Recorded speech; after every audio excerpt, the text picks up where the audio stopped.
കോഴിക്കോട് മാളിക്കടവ് തണ്ണീർപ്പന്തൽ റോഡിന്റെ തകർച്ചയിൽ മനുഷ്യാവകാശ കമ്മീഷൻ സ്വമേധയാ കേസെടുത്തു. പരാതി പരിശോധിച്ച് 15 ദിവസത്തിനകം റിപ്പോർട്ട് സമർപ്പിക്കാൻ പൊതുമരാമത്ത് എക്സിക്യൂട്ടീവ് എഞ്ചിനീയർക്ക് നിർദ്ദേശം നൽകി.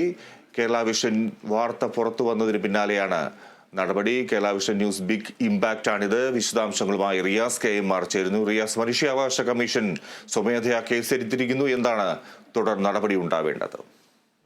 ഫിജി എന്തായാലും ഫിജി അടക്കം കേരള വിഷൻ ന്യൂസിലുള്ള എല്ലാവർക്കും അഭിമാനിക്കാവുന്ന ഒരു നിമിഷമാണ് ഇത്. കാരണം മാളിക്കടവ് തണ്ണീർപ്പന്തൽ റോഡ് എന്ന് പറയുന്നത് കുഴിയടയ്ക്കാം എന്ന നമ്മുടെ പരമ്പരയുടെ തുടക്കത്തിലെ ഏറ്റവും ആദ്യത്തെ വാർത്തയായിരുന്നു എന്നുള്ളതാണ്. 24-നാണ് അത് നമ്മൾ സംപ്രേഷണം ചെയ്യുന്നത്.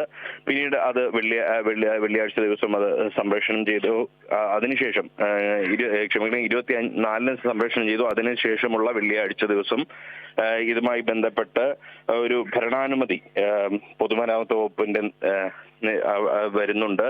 ഏകദേശം അന്ന് പാസാക്കിയത് 53.11 ലക്ഷം രൂപയാണ് അന്ന് പാസാക്കിയിട്ടുണ്ടായിരുന്നത്, ഭരണാനുമതി നൽകിയിട്ടുണ്ട്. അതിന് പിന്നാലെ ഇതാ ഇപ്പോൾ മനുഷ്യാവകാശ കമ്മീഷൻ കൂടി ഈ വിഷയത്തിൽ കേസെടുത്തിരിക്കുകയാണ്. കാരണം ജനങ്ങളുടെ നടുവൊടിഞ്ഞ് കുണ്ടും കുഴിയും താണ്ടി പോകേണ്ടി വരുന്ന ഒരു യാത്ര, ആ യാത്രയ്ക്ക് പരിഹാരമുണ്ടാകണമെന്ന് സംസ്ഥാന മനുഷ്യാവകാശ കമ്മീഷനും കരുതുന്നു. അതൊരു മനുഷ്യാവകാശ പ്രശ്നമായി തന്നെ കാണുന്നു എന്നുള്ളതാണ്. പൊതുമരാമത്ത് എക്സിക്യൂട്ടീവ് എഞ്ചിനീയർ പരാതി പരിശോധിച്ച് 15 ദിവസത്തിനകം ഇതിൽ എന്ത് ചെയ്തു എന്ന കാര്യം വ്യക്തമാക്കി റിപ്പോർട്ട് സമർപ്പിക്കണമെന്ന് പറഞ്ഞിട്ടുണ്ട്. മനുഷ്യാവകാശ കമ്മീഷന്റെ കോഴിക്കോട് ജില്ലയിൽ നടക്കുന്ന അടുത്ത സിറ്റിംഗിൽ ഈ കേസ് പരിഗണിക്കും എന്നും അറിയിച്ചിട്ടുണ്ട്.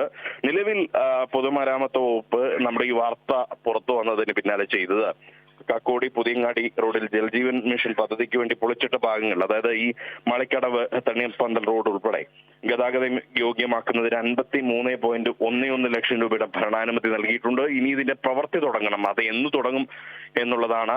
ഇപ്പോൾ മനുഷ്യാവകാശ കമ്മീഷന്റെ ഇടപെടലോടുകൂടി ഇപ്പോൾ സ്വമേധയാ കേസെടുത്തതോടുകൂടി ഇതിന്റെ പ്രവൃത്തി അതിവേഗത്തിലാകുന്നു എന്നുള്ള ഒരു കാര്യം കൂടിയാണ് നമുക്ക് മനസ്സിലാക്കാൻ സാധിക്കുന്നത്.